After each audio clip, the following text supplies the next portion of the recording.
তো দীঘা পৌঁছানোর পরের দিন সকাল থেকে আমি ভ্লগটা শুরু করছি। তো এখন বাজে সকাল 6:45 মতো। আমরা কিন্তু সমুদ্রের দিকে যাওয়ার জন্য দেখো রেডি হয়ে বেরিয়ে গেছি। এখন যেহেতু সূর্যোদয় দেখার একটা ব্যাপার থাকে সমুদ্রের ধারে, তো আমি মাহি পাপা এবং আমার যারা দেওর ননদ সবাই ছিল প্রত্যেকেই বেরিয়ে গেছি। কেউ একটু আগে গেছে, কেউ একটু পরে যাচ্ছি। আর এত সকালে দেখো দোকানগুলো কিন্তু প্রায় সব বন্ধ হয়ে যাচ্ছে। এত সকালে সেভাবে কিছু খুলেও নেই।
ঠিক সমুদ্রের সামনেই মানে সি বিচের সামনে এরকম একটা জায়গা দেখলাম। তো এটা যদিও এখানে লোকজন তেমন যাচ্ছিল না, আমরাই দেখলাম, আমার খুব ভালো লাগলো। তো ভাবলাম চলো একবার এখান থেকে ঘুরে আসি সবাই মিলে।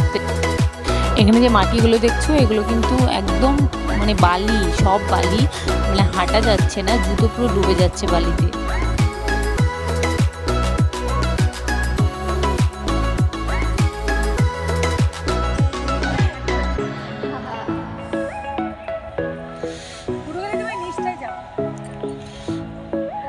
ছবি তুলে দাও আমার দিকে, এই গাছ ধরে দাঁড়াই, সানগ্লাসটা একটু দাও। A few moments later. তো সকালবেলায় ওখানে ঘুরে টুরে আমরা কিন্তু চলে এসেছি রুমে। তারপরে খাওয়া দাওয়া করে এবার আমরা সমুদ্রে যাচ্ছি স্নানের জন্য। একেবারে রেডি হয়ে গেছি, রুমে সবাই দেখো রেডি হয়ে একসাথেই বেরোবো।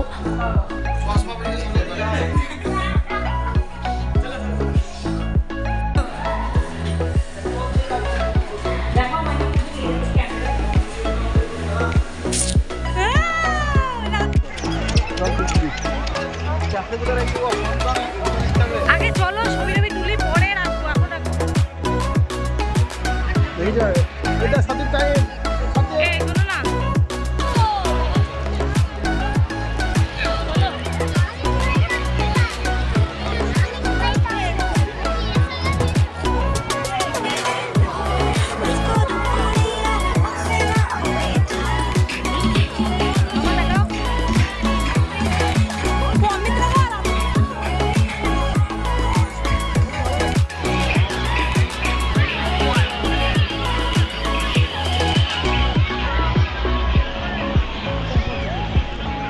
আমাদের বলটা কোথায় আছে? কালা মাছ রাজে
তো আমরা দারুণ এনজয় করেছি, সমুদ্রে স্নানও করেছি দারুণ এনজয় করে। আমার একটু অসুবিধা হয়েছিল যেহেতু মাহিকে নিয়ে ওরা বোটিং করেছে, আমি যেতে পারিনি।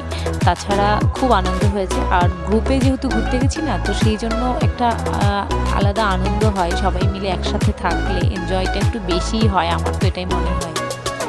A few moments later. আমরা যে হোটেলটায় ছিলাম তো তার একেবারে সামনেই হচ্ছে অমরাবতী পার্ক। তো আমরা বিকেলবেলায় মোটামুটি একটু টায়ার্ডই ছিলাম, তো দূরে কোথাও যাওয়ার ইচ্ছে ছিল না আর ঘুরতে। তো বললাম চলো এই পার্কটাই ঘুরে দেখা যাক, কিন্তু মানে গিয়ে বুঝতে পেরেছি পুরো আমাদের সময়টা একেবারে নষ্ট হয়েছে গিয়ে।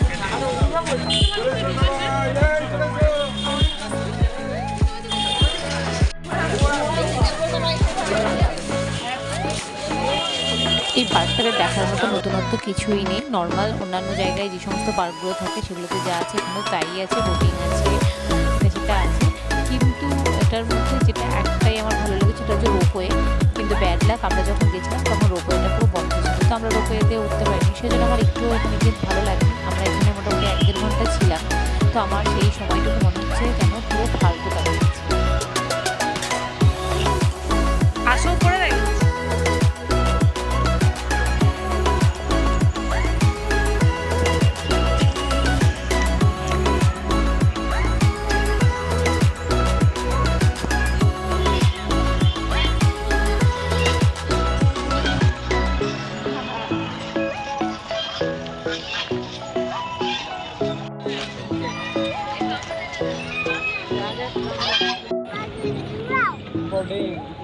আমার ভিডিও করতে দাও একটু।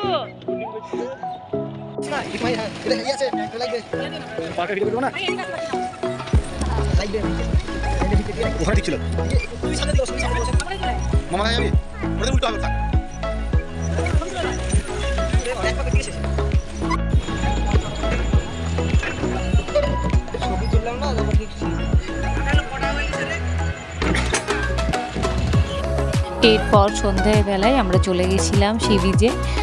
এখানে গিয়ে কিছু চিংড়ি মাছ খেয়েছি, আর হচ্ছে ওরা খেয়েছিল অক্টোপাস।